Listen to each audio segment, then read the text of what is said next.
The power of yawning. Why do we yawn? Today I'd like to talk about an interesting topic. The power of yawning. Aren't you wondering why we bother to open our mouths wide and do the ha thing? First, yawning cools the brain. When the brain is overheating, yawning allows fresh air to come in and cool it down. Another thing is that yawning is contagious in a group, a sign of increased synchronicity.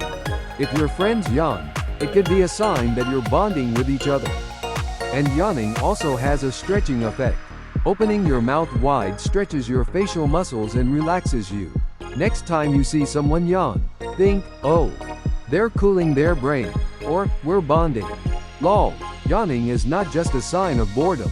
It's good to know.